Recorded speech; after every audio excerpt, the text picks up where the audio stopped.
دوستو اگر آپ ہمارے چینل پر نئے ہیں تو ہمارا چینل عامل آن لائن کو سبسکرائب کریں، بیل آئیکن کو پریس کریں تاکہ آپ کو ہماری نئے آنے والی ویڈیوز کا نوٹیفیکیشن مل سکے۔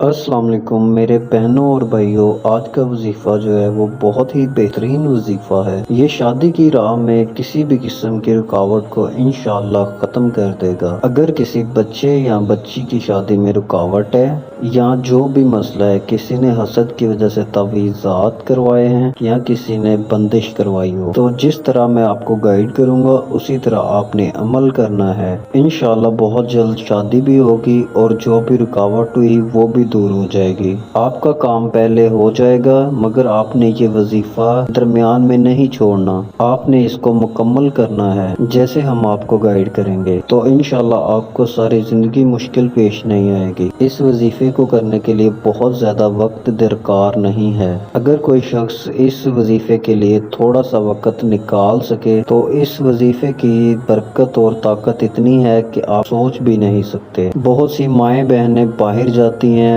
پیروں فقیروں کے پاس جاتی ہیں، پیسے بھی خرچ کرتی ہیں۔ اگر آپ یہ وظیفہ کر لیتی ہیں تو آپ کو کسی کے پاس جانے کی ضرورت نہیں ہے، اور جو آپ چاہتے ہیں، جیسا آپ چاہتے ہیں، انشاءاللہ اللہ کی ذات اسی طرح کا رشتہ عطا کرے گی۔ یہ آیت الکرسی والا وظیفہ جو ہے یہ ہر قسم کی پریشانی کے لیے مفید ہے، لیکن ہمارا آج کا جو موضوع ہے وہ بچے بچیوں کی شادی میں رکاوٹ کے لیے ہے۔ کئی دفعہ قدرتی طور پر دیر ہوتی ہے اور کئی دفعہ حسد کرنے والے عزیز و اقارب، دوست احباب کسی سے بندش لگوا دیتے ہیں، حالانکہ یہ بہت ہی غلط ہے۔ بندش جو ہے وہ کالے علم سے لگتی ہے، اور کالا علم کرنے والا کروانے والا دونوں جہنمی ہے، دائرہ اسلام سے خارج ہوتے ہیں، کیونکہ رشتے میں بندش یا رکاوٹ ڈالنے کا مطلب یہ ہے کہ آپ کے لیے پریشانیاں کھڑی کرنا، آپ کے بچے اور بچیوں کے رشتے نہ ہوں۔ تو اگر رکاوٹ ہوگی، بندش ہوگی، کسی نے تعویذ ڈالے ہوں گے تو اس کی وجہ سے یا تو آپ کے گھر میں رشتے نہیں آئیں گے، اگر رشتے آئیں گے بھی تو ہانی ہوگی۔ انسان کے علاوہ بھی اللہ تعالیٰ نے بہت ساری مخلوقات پیدا کی ہیں، کچھ اچھی ہوتی ہیں، کچھ بری ہوتی ہیں۔ جو رشتے میں رکاوٹ ڈالتا ہے وہ کالے علم کے ذریعے ڈالتا ہے۔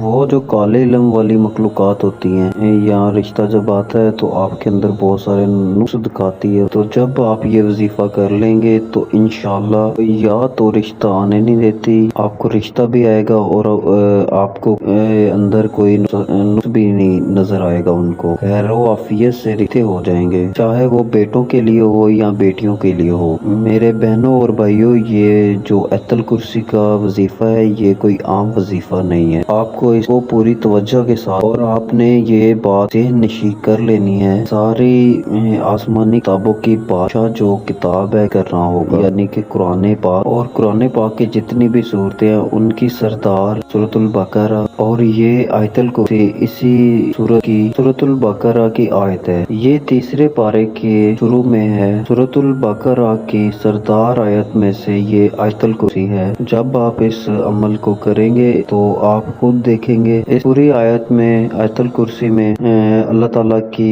ذات بیان کی گئی ہے۔ چلے میرے بہنوں اور بھائیوں، ہم چلتے ہیں وظیفے کی جانب۔ آپ 5 وقت کی نماز لازمی پڑھیے گا۔ نماز اگر آپ نہیں پڑھیں گے تو وظیفے کا کوئی فائدہ نہیں ہوگا۔ نماز اللہ تعالیٰ سے ملاقات کا ذریعہ بھی ہے اور اللہ سے اپنی خواہش پوری کروانے کا ذریعہ بھی ہے، اور جب ہم اللہ سے مانگیں گے، اگر ہم نماز نہیں پڑھتے تو اس مانگنے کا کوئی فائدہ نہیں۔ اس وظیفے کو شروع کرنے سے پہلے آپ نے صدقہ ضرور دینا ہے، اور اس نیت کے ساتھ دینا ہے کہ میں یہ شادی کا وظیفہ کرنے لگا ہوں یا کرنے لگی ہوں، اس میں جو بھی رکاوٹ ہے تو اللہ کی ذات اس تمام رکاوٹوں کو اپنے فضل و کرم سے دور کرے، اور میں جو عمل کرنے لگا ہوں یا کرنے لگی ہوں یہ اس کا صدقہ ہے۔ صدقہ جو بھی حسب توفیق وہ دیجیے۔ سب سے بہترین صدقہ کسی بھوکے کو کھانا کھلانا ہے۔ اس کے بعد آپ نے کوشش یہی کرنی ہے، کسی بھی وظیفے میں آپ نے بولنا نہیں ہے، آپ نے الگ کمرے میں بیٹھ کے یہ عمل کرنا ہے۔